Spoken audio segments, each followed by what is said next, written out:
దేవుని పరిశుద్ధ నామమునకు స్తోత్రం కలుగును గాక. ప్రభు అయిన యేసుక్రీస్తు నామంలో యేసయ్య మినిస్ట్రీస్ జూమ్ మీటింగ్లో ఉన్న దేవుని బిడ్డలందరికీ హృదయపూర్వక వందనాలు. దేవునికి స్తోత్రం కలుగును గాక. దేవుని బిడ్డలారా, మనము ఈ 2025 సంవత్సరంలో కృప కలుగని ఆజ్ఞాపించి మహిమ పొందే సంవత్సరాన్ని దేవుడు మనకిచ్చాడు గనుక మన అందరి జీవితంలో కృపను కలుగని ఆజ్ఞాపించి దేవునికి మహిమ కలిగించుకుంటున్నందుకు దేవునికి వందనాలు. బలమైన దేవుడు, సైన్యులకు అధిపతి అయిన దేవుణ్ణి మనం సేవిస్తున్నాము. తన బలము చేత, తన అధికారము చేత మనలందరినీ దీవించి నడిపించునుగాక. ఇప్పటి వరకు మనము 66 పాయింట్లు మనం ధ్యానించుకున్నాము. ఈ 2025 సంవత్సరము ముగింపుకు వస్తుంది, దగ్గరకు వస్తుంది. 11వ నెల చివరి భాగంలో మనం ఉంటున్నాము. మరి రేపటి దినము అమెరికా దేశంలో థ్యాంక్స్ గివింగ్ సెలబ్రేషన్ కూడా చేసుకుంటున్నారు కనుక మరి ప్రేయర్ సెల్లో ఉన్న బిడ్డలందరికీ హ్యాపీ థ్యాంక్స్ గివింగ్ అండి. దేవుడు మన కుటుంబాల్లో మనకు చేసిన మేళ్ళన్నిటిని బట్టి దేవునికే మహిమ, ఘనత, ప్రభావములు కలుగునుగాక. అలనాడు కీర్తనకారుడైన దావీదు, నా ప్రాణమా యెహోవాను సన్నతించుము, నా అంతరంగమందున్న సమస్తమా ఆయన పరిశుద్ధ నామమును సన్నతించుము, నా ప్రాణమా యెహోవాను సన్నతించుము, ఆయన చేసిన ఉపకారములు దేనిని మరవకము అని. ఆయన నీ దోషములన్నిటిని క్షమించువాడు, నీ సంకటములన్నిటిని కుదుర్చువాడు, సమాధిలో నుండి నీ ప్రాణమును విమోచించి ఉన్నాడు, కరుణా కటాక్షములు నీ కిరీటముగా ధరింపజేసి ఉన్నాడు.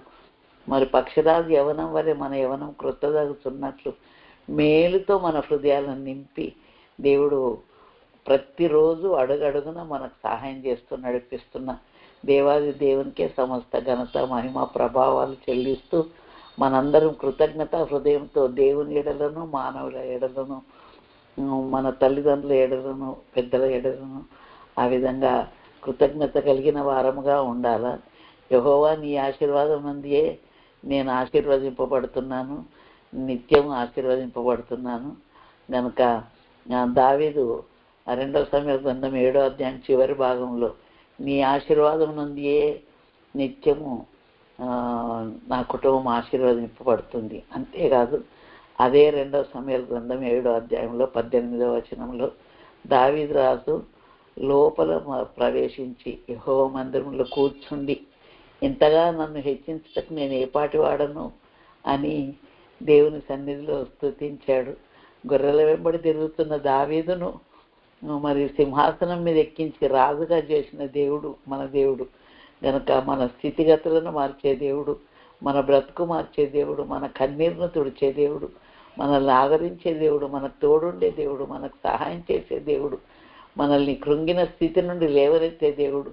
అట్టి దేవాది దేవునికే మహిమ చెల్లిస్తూ కృతజ్ఞత కలిగి మనం ప్రభు సన్నిధిలో ముందుకు సాగాలి. దేవుడు ఇట్టి శుభ సమయాన్ని, ఈ కృతజ్ఞత దినాన్ని కూడా మరి ఇచ్చినందుకు దేవునికి వందనాలు. దేవుని బిడ్డలారా, మనము 2025 సంవత్సరం యొక్క కృప కలుగని ఆజ్ఞాపించి మహిమ పొందే సంవత్సరంలో దాదాపు 66 పాయింట్లు ధ్యానించుకున్నాం. ఈరోజు మనం 67వ పాయింట్ ధ్యానించుకోబోతున్నాం. దాని కొరకు 2వ తెస్సలోనికైలకు అంటే అపోస్తలుడైన పౌలు తెస్సలోనికైలకు రాసిన 2వ పత్రిక 3వ అధ్యాయము 4 నుండి 8 వచనాలు ఒక్కసారి చదువుతానండి. మరి ఒక్కొక్క వచనం చదవకుండా ఒక్కసారి నేను చదువుతాను, మీరు వినండి. అయితే ప్రభు నమ్మదగిన వాడు, ఆయన మిమ్మల్ని స్థిరపరిచి దుష్టత్వం నుండి కాపాడును. మేము మీకు ఆజ్ఞాపించు వాటిని మీరు చేయుచున్నారనియు ఇక చేయుదురనియు ప్రభునందు మిమ్మల్ని గురించి నమ్మకం కలిగి ఉన్నాము. దేవుని యందలి ప్రేమయు క్రీస్తు చూపిన ఓర్పును మీకు కలుగునట్లు ప్రభు మీ హృదయములను ప్రేరేపించునుగాక. సహోదరులారా, మా వలన పొందిన బోధన ప్రకారము అక్రమముగా నడుచుకొను ప్రతి ప్రకారము కాక అక్రమంగా నడుచుకున్న ప్రతి సహోదరుని యుద్ధ నుండి తొలగిపోవాలని మన ప్రభు అయిన యేసుక్రీస్తు పేరట మీకు ఆజ్ఞాపిస్తున్నాము. ఎలాగో మమ్మను పోలి నడుచుకునే వలనో మీకే తెలియను. మేము మీ మధ్యను అక్రమముగా నడుచుకొనలేదు, ఎవని యుద్ధను ఉచితముగా ఆహారం పుచ్చుకొనలేదు. మేము మీలో ఎవరికిని భారముగా ఉండకూడదని ప్రయాసముతోనూ కష్టముతోనూ రాత్రింబగళ్ళు పనిచేయచ్చు జీవనము చేసితిమి. రెండవ తెస్సలోనికైలకు 3వ అధ్యాయము 4 నుండి 8 వరకు చదివానండి. ఈ 4వ వచనం నుండి 8వ వచనం వరకు 2 సార్లు ఆజ్ఞాపించుచున్నాను అనే మాట ఉంది. మేము మీకు ఆజ్ఞాపించు వాటిని మీరు చేయుచున్నారని, ఇక ముందుకు కూడా మీరు చేస్తారని ప్రభునందు మిమ్మును గురించి నమ్మకం కలిగి ఉన్నాము. దేవుని బిడ్డలారా, తెస్సలోనిక సంఘం గురించి అపోస్తలుడైన పౌలు రాస్తూ, మీ గురించి మేము నమ్మకం కలిగి ఉన్నాము. ఏంటి? మేము మీకు ఏదైతే ఆజ్ఞాపిస్తున్నామో అది మీరు చేస్తారని మిమ్మల్ని గురించి నమ్మకం కలిగి ఉన్నాము అంటున్నాడు. ఆ నమ్మకాన్ని మనం వమ్ము చేయొద్దండి. మనకు దేవుడు ఆజ్ఞాపిస్తున్న మాట ఈ పరిశుద్ధ గ్రంథంలో రాయబడి ఉంది. అంతేకాదు మన ప్రభు అయిన యేసుక్రీస్తు పేరట మీకు ఆజ్ఞాపిస్తున్నామని 6వ వచనంలో కూడా ఉంది. ఏమి ఆజ్ఞాపిస్తున్నారు?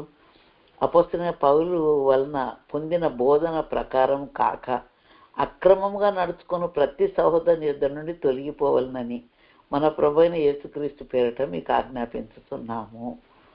దేవుని బిడ్డలారా, అక్రమంగా నడుచుకొనుచున్న వారి దగ్గర నుండి తొలగిపోవాలని దేవుడు మనకు ఆజ్ఞాపిస్తున్నాడు. దేవుని బిడ్డలారా, ఈ జీవిత యాత్రలో మనము క్రమమైన విధానంలో జీవించాలని దేవుని యొక్క ఆశ.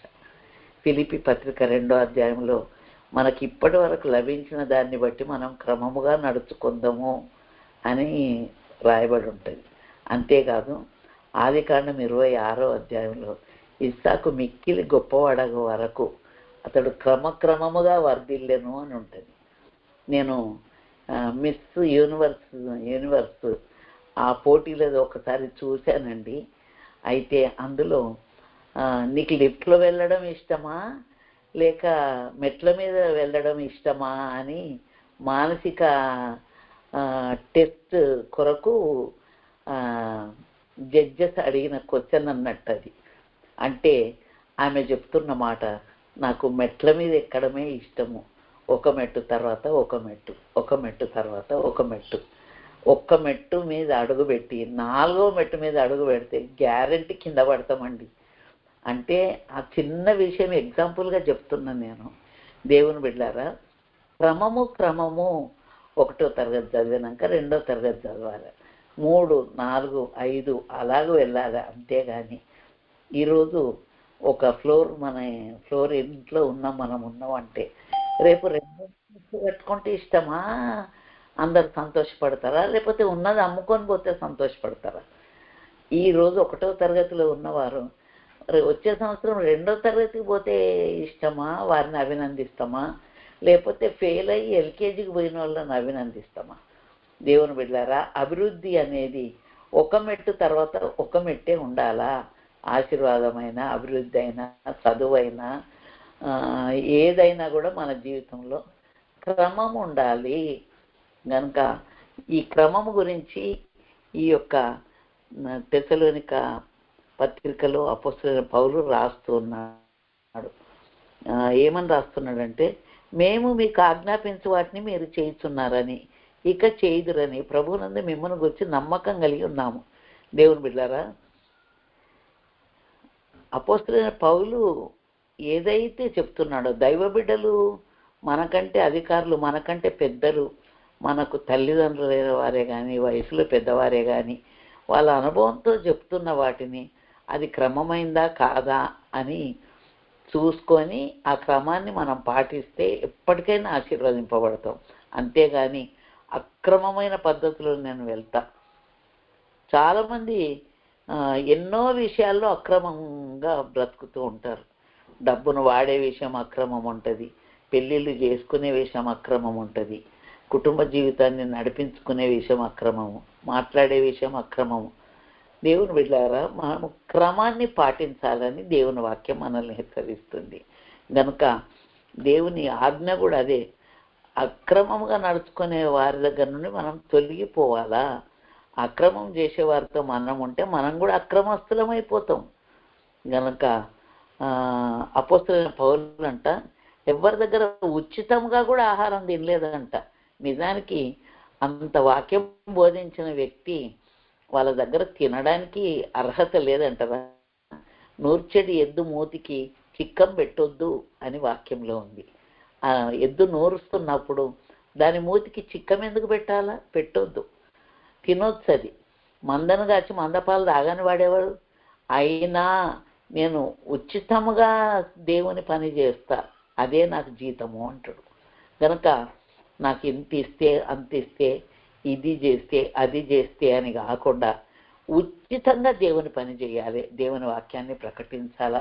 దేవుని పనులు ఏమి చేయాల్సి వచ్చినా ఇంత సమయం వాడితే నాకు ఎంత జీతం ఇస్తారు అనే అగ్రిమెంట్తో ఉద్యోగాలలో చేరుతారు. కానీ దేవుని పని విషయంలో నువ్వు ఎంత సమయం వాడినా, ఎంత డబ్బు వాడినా, ఎంత అవకాశాలను వినియోగించుకున్నా అది దేవుడిచ్చే జీతమై ఉండాలి, కానీ మనుషుల ద్వారా ఏదో పొందుకోవడానికి కాదు. ఇప్పుడు వాక్యంలో ఏమని ఉందనంటే, వాక్యోపదేశం పొందువాడు ఉపదేశించువానికి మంచి పదార్థములన్నిట్లో భాగం ఇయ్యవలెను అని గలతీ పత్రిక 6వ అధ్యాయంలో ఉంది. కానీ అపోస్తలుడైన పౌలు అంటాడు, ఉచితంగా ప్రకటించడమే నాకు జీతము అని అంటాడు. కనుక దేవుని బిడ్డలారా, ఏ లావాదేవీలు, ఏ బెనిఫిట్స్ ఆశించకుండా అవకాశం వచ్చినప్పుడల్లా పాడమంటే పాడాలా, వాక్యం చదవమంటే చదవాలా, చెప్పమంటే చెప్పాలా, ప్రార్థన చేయమంటే చెయ్యాలా, దేవుని కొరకు ఏ పని చేయాల్సి వచ్చినా కూడా చెయ్యాలా. మందిరం అనేది అది సమాజ మందిరము, దేవుని బిడ్డలు ఆరాధించుకునే స్థలము. ఆ పని మనందరిది. గనుక దేవుని పని చేసేటప్పుడు వాటికి కొలతలు పెట్టుకోవద్దు. నీకు దేవుడిచ్చిన తలాంతును మంచం కింద కొంచెం కింద పెట్టొద్దు అని వాక్యంలో ఉంది. గనుక కొలతలు వేసి, నాకు ఫలానా దగ్గరికి పోతే నాకేం లాభము, ఫలానా దగ్గర మాట్లాడితే నాకేం లాభము, అక్కడ పాట పాడితే నాకేమిస్తారు, వాయిద్యం వాయిస్తే నాకేమిస్తారు, ఇది ఏది కాదండి. దేవుడిచ్చిన తలాంతులు ఉచితముగా దేవుడు మనకిచ్చాడు. అట్లంటే మనం పీల్చుకునే గాలి కరోనా మూమెంట్లో ఆ సిలిండర్, ఆక్సిజన్ సిలిండర్ను వాడుకుంటే కొన్ని వేల రూపాయలు పెట్టి కొనుక్కున్నా కూడా దొరకలేదండి. ఎందుకంటే అది కరోనా లంగ్స్ ప్రాబ్లం కదా. అయితే శ్వాస ఆడడానికి కష్టంగా ఉంటే ఆక్సిజన్ పెట్టాలంటే అది దొరకదు. అలాంటప్పుడు మనము ప్రతిరోజు ఎంతో గాలిని పీల్చుకుంటున్నాం కదా. మరి ఒక కిడ్నీ రిపేర్ కొరకు హాస్పిటల్కి పోతే ఎన్నో లక్షలు ఖర్చు అవుతాయి. మరి మన కిడ్నీలను బాగుంచి, మన అవయవాలను బాగుంచి, బ్లడ్ను బాగుంచి, స్కిన్ను బాగుంచి, అమ్మో బాడీలో ఎన్నెన్ని ఉంటాయి, ఐరన్ ఉంటుందంట, సాల్ట్ ఉంటుందంట, అన్నీ ఉంటాయి. మరి అవన్నీ నార్మల్గా ఉంచి దేవుడు మనల్ని బ్రతుకుమని చెప్తుంటే దానికి కృతజ్ఞతగా మనం ఏమి చెల్లిద్దాం దేవునికి? దేవునికి స్తోత్రం. దేవుని బిడ్డలారా, 1 సమూయేలు గ్రంథంలో 2వ సమూయేలు గ్రంథంలో 14వ అధ్యాయం 14వ వచనంలో ఉంది, దేవుడు ప్రాణము తీయక తోలివేసిన నరుడు తనకు దూరము కాకుండానట్లు వివిధమైన తంత్రములు కల్పించుకుంటుండట.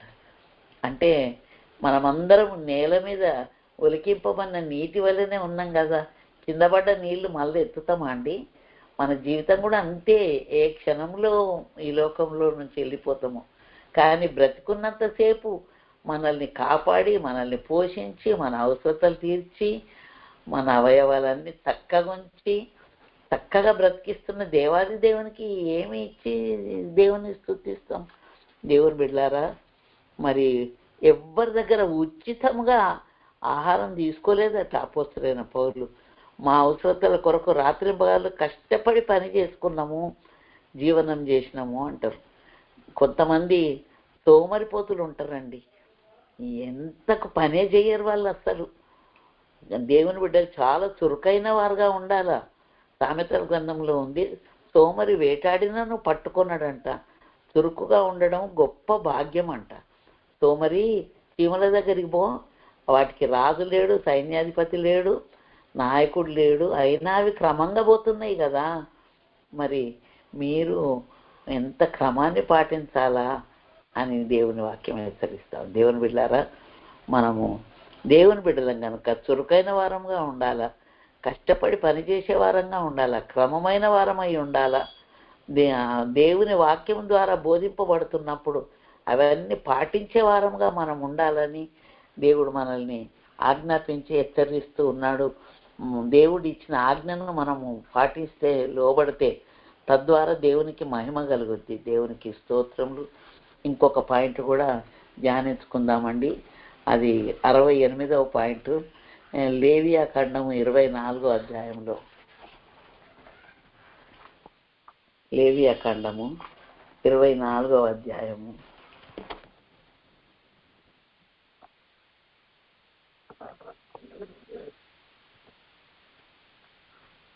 2, 3, 4 వచనాల్లో, దీపము నిత్యం వెలుగుచుండునట్లు ప్రదీపము కొరకు దంచి తీసిన అచ్చమైన ఓలివ నూనెను తేవలనని ఇశ్రాయేలీయులకు ఆజ్ఞాపించుము.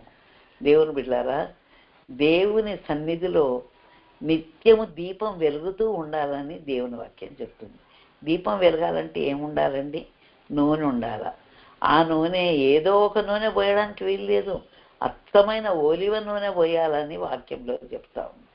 కనుక దీపము అంటే నరుని ఆత్మ యెహోవా పెట్టిన దీపము అని సామెతల గ్రంథంలో ఉంది. మీ దీపములు నిత్యం వెలుగుచుండనీయుడి అని లూకాసు వార్తలో ఉంది. కనుక దేవునికి స్తోత్రం. దేవుని బిడ్డలారా, మన ఆత్మదీపము నిత్యం వెలుగుతూ ఉండాలా. వెలుగుతూ ఉండాలంటే నూనె కావాల. ఆ నూనె ఏంటి? ఆత్మీయంగా చూస్తే ప్రార్థన అనే జీవితము కలిగిన వారంగా ఉండాల. అంతేకాదు అది స్వచ్ఛమైనదై ఉండాలా, అది ఓలివ నూనె అయి ఉండాల. దాని కొరకు ఒక్క వాక్యం చదువుతానండి. న్యాయాధిపతుల గ్రంథంలో 9వ అధ్యాయము 9వ వచనంలో, మమ్మును ఏలుమని ఓలివ చెట్టును అడగగా, అంటే అడవిలో ఉన్న చెట్లన్నీ వచ్చి ఓలివ చెట్టును అడుగుతున్నాయట, మా మీద రాజుగా ఉండు అని. అంటే ఓలివ చెట్టు చెప్తుంది, దేవుణ్ణి మానవులను దేని వల్ల నరులు సన్మానించుదురో ఆనా తైలమును ఇయ్యక మాని చెట్ల మీద రాజునై ఉండి ఇటు అటు ఊగుటకు నేను వచ్చేదనా? దేవుని బిడ్డలారా, ఇటు అటు కొట్టుకొని పోయినట్టుగా, ఒక స్థిరత్వం లేనట్టుగా క్రైస్తవ జీవితం ఉండొద్దండి. మనము స్థిరమైన వారము, మన బాధ్యతను ఎరిగిన వారమై ఉండాలి. ఓలివ చెట్టుకు తెలిసింది దేవుణ్ణి మానవులను దేని చేత సన్మానిస్తారో ఆ తైలం నేను ఇయ్యాలా. ఓలివ చెట్టునే ఎందుకు దేవుడు కోరుకున్నాడు? ఓలివ తైలంనే అంటే ఓలివ చెట్టు గురించి చాలా విషయాలు బైబిల్లో రాయబడి ఉన్నాయండి. నేనైతే పచ్చని ఓలివ మొక్క వలె నీ మందిరంలో నాటబడి ఉంటానని 52వ కీర్తనలో ఉంది. అలాగే నీ బల్ల చుట్టూ నీ పిల్లలు ఓలివ మొక్కల వలె ఉందరు అని అంటాడు 128వ కీర్తనలో. అలాగే నోవహు జలప్రలయం వచ్చినప్పుడు, మొదటిసారి నీళ్లతోటి లోకమంతా నశించిపోతున్నప్పుడు 40 రోజులు రాత్రింబగళ్ళు ప్రచండ వర్షం వచ్చి ఓడ నీళ్ళ మీద తేలి ఆడుతున్నప్పుడు, నడుస్తున్నప్పుడు, మరి ఒక సంవత్సరం, దాదాపుగా 1 సంవత్సరం కాలము ఓడలోనే ఉన్నారు. అయితే వర్షం ఆగిపోయిన తర్వాత ఆ ఓడలో నుండి ఒక కాకిని పంపించారు. కాకిని పంపిస్తే అది ఏమి ఇన్ఫర్మేషన్ తెలియలేదు. చచ్చిన పీనుగల మీద వాలుతూ అటు ఇటు తిరుక్కుంటున్నది, కానీ నోవహుకి ఎలాంటి వర్తమానం తెలియదు. కానీ పావురాన్ని పంపించినప్పుడు మాత్రము నోట్లో ఓలివ మొక్కను, త్రుంచబడిన ఓలివ మొక్కను పట్టుకొని వచ్చింది. అంటే నీళ్ళు ఇంకిపోయినాయి అని వార్త తెచ్చింది. అంతేకాదు స్వచ్ఛమైన వర్షంలో కూడా తావని ఆ ఓలివ మొక్కను తీసుకొచ్చింది. సమాధానకరమైన ఓలివ మొక్క. దేవుని బిడ్డలారా, యుఎన్ఓ సింబల్ ఏముంటుందో తెలుసా మీకు? నోట్లో ఓలివ మొక్కను పట్టుకొని వచ్చిన పావురం ఉంటుంది. పావురము దేవుని బలికి అంగీకారమైన పక్షి. అది కల్మషం లేని పక్షి. దేవునికి బలి అర్పించడానికి వస్తే కొంచెం ఫైనాన్షియల్గా సౌండ్ ఉంటే, సామర్థ్యం ఉంటే గొర్రెపిల్లని తెస్తారు. కానీ యేసుప్రభు పుట్టినప్పుడు మాత్రం 8వ రోజున సున్నతి చేయడానికి యెరూషలేం దేవాలయంకు తీసుకొని వచ్చినప్పుడు 2 పావురం పిల్లలను గువ్వల జతను పట్టుకొని వచ్చారు. అంటే పేదవారు మరి ఆ పావురాలను కొనడానికి సామర్థ్యం ఉంటుందని దేవుడు వాళ్ళకి ఆ పద్ధతిని కల్పించాడు. అంటే బలికి అంగీకారమైన పక్షి. యేసుప్రభు బాప్తిసం తీసుకున్నప్పుడు కూడా పరిశుద్ధాత్మ పావురం ఆకారంలో వచ్చి ఈయనే నా ప్రియ కుమారుడు, ఈయన యందు నేను ఆనందించుతున్నానని ఆకాశం నుండి ఒక స్వరము పలకడము ఆ పావురాకారంలో వచ్చింది. అంటే పావురంను గురించి ఎందుకు చెప్తున్నంటే, ఇప్పుడు మన సందర్భం కాదు కానీ నా పావురమా నిష్కలంకురాలా అని పరమగీతంలో పెళ్లి కుమార్తె సంఘం గురించి దేవుడు చెప్తాడు. దేవుని బిడ్డలారా, మనము ఒలీవ మొక్కను అంటే సమాధానానికి గుర్తు, అది చావు లేనిది, అది మరి వార్తలను అందించేది, అది మరి నోవహుకు అక్కడున్న పరిస్థితుల ప్రభావమును తెలిపింది అన్నట్టు.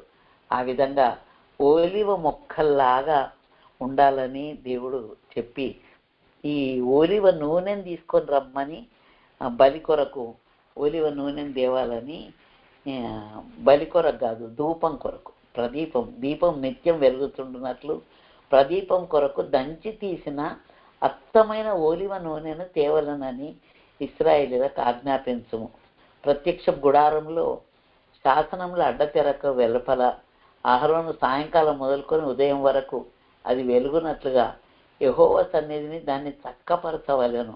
ఇది మీ తరతరములకు నిత్యమైన కట్టడ. అతడు నిర్మలమైన దీపవృక్షం మీద ప్రదీపములను యెహోవా సన్నిధిని నిత్యము చక్కపరచవలెను. దేవుని బిడ్డలారా, దీనికి ఆత్మీయ అర్థం చెప్తున్నా. మన జీవితమే, మన ఆత్మనే ఒక దీపం అని, దేవుడు పెట్టిన దీపము అని చెప్పబడుతున్నప్పుడు ఆత్మ వెలగాలంటే ప్రార్థన జీవితం ఉండాలా. మరి ప్రత్యక్ష గుడారంలో దీపంను సరిచేయడానికి కత్తెర కూడా ఉండేదండి. నాకు ఆ మాట చెప్పడానికి ఒక చిన్న ఎగ్జాంపుల్ గుర్తొస్తుంది. ఏంటి ఆ ఎగ్జాంపుల్ అంటే, మా చిన్నతనంలో మాకు కూడా కరెంటు లేకుండే మా ఇంటికి. అప్పుడు మా నాయన ఈ ల్యాంప్స్ అన్నీ తెల్లగా ఆ బల్బులన్నీ మెత్తటి పౌడర్ వేసి క్లీన్ చేసి ఆ బుగ్గలు పెట్టి దీపాన్ని వెలిగిస్తే షైనింగ్ ఉంటుండే. అందుకు తోడు ఆ వత్తి ఒక దిక్కు ఎక్కువ ఒక దిక్కు తక్కువ ఉంటే దాన్ని కట్ చేస్తుండే. కట్ చేసినప్పుడు అది మంచిగా వెలుగుతుండేది అన్నట్టు. అలాగే మన జీవితంలో, ఆత్మీయ జీవితంలో కత్తెర ఉండాలి. ఎందుకు? మనకు దేవునికి అయిష్టమైన ఏమన్నా ఉంటే కట్ చేసుకోవాలా. మరి దేవుని సన్నిధిలో నిత్యం వెలుగుతూ ఉండాలని వాక్యం చెప్తా ఉంది. కనుక దేవునికి స్తోత్రం. దేవుని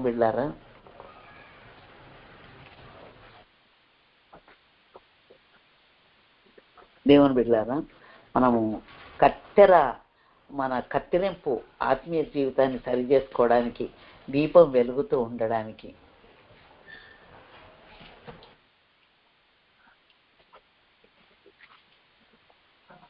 సారీ దేవునికి స్తోత్రం కలుగును గాక. దేవుని బిడ్డలారా, ఆ దీపం వెలగడానికి మరి సరి అయిన విధానంగా కత్తిరించాలని ఈ లేవియా ఖండము 24వ అధ్యాయము 2, 3, 4 వచనాల్లో రాయబడి ఉంది. అహరోనంట మరి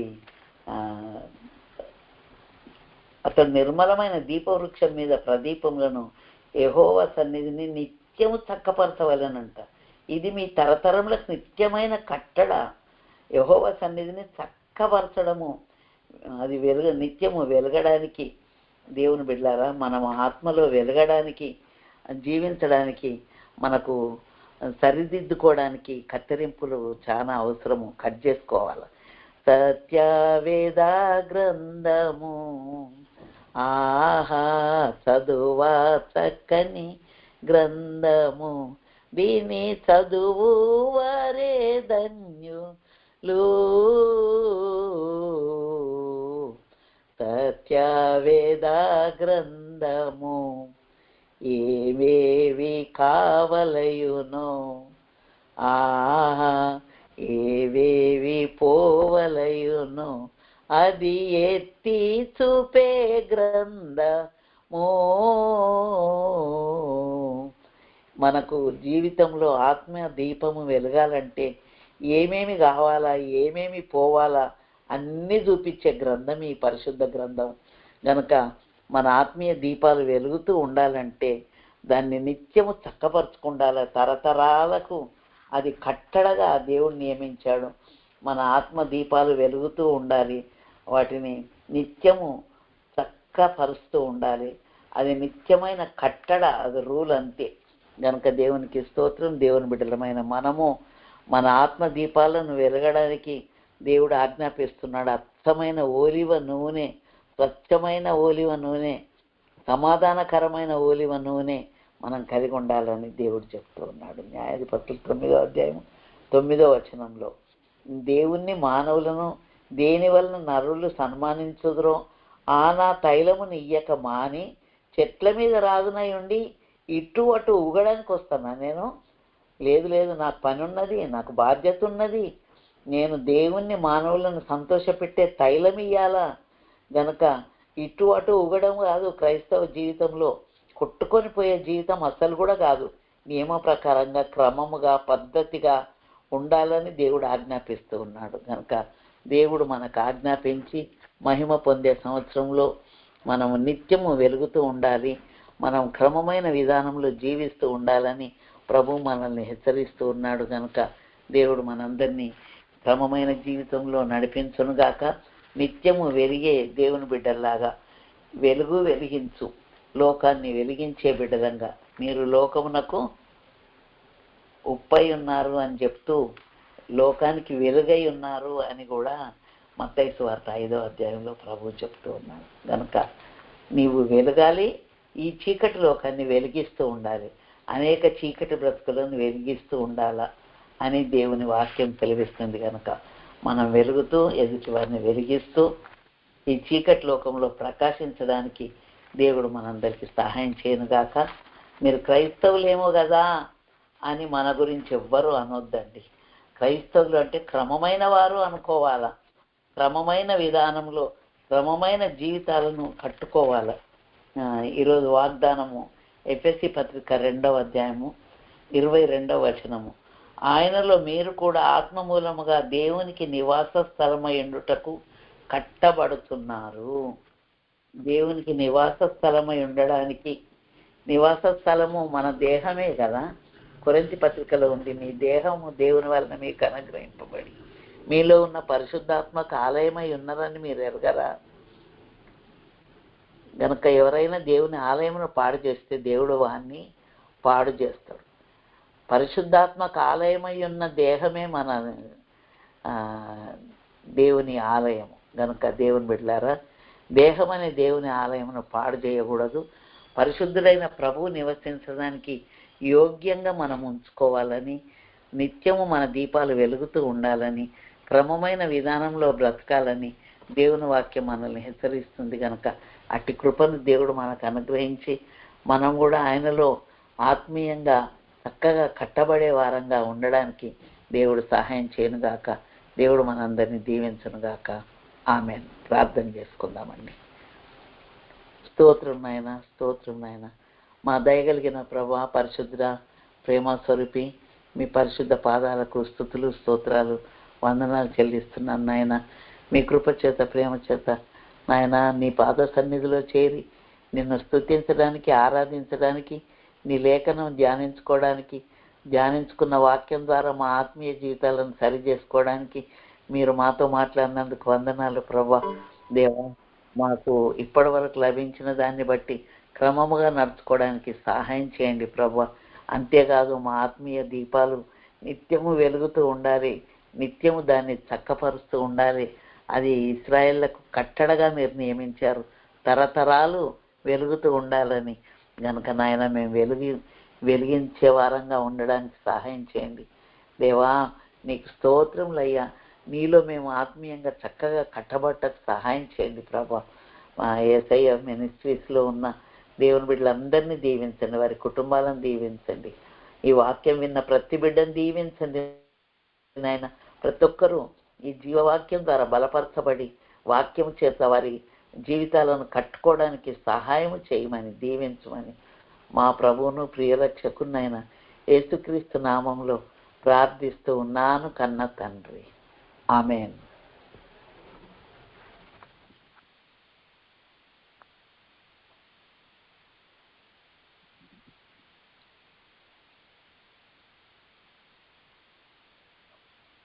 హలో మా 1 minute అమ్మా. ఓకే బిడ్డ.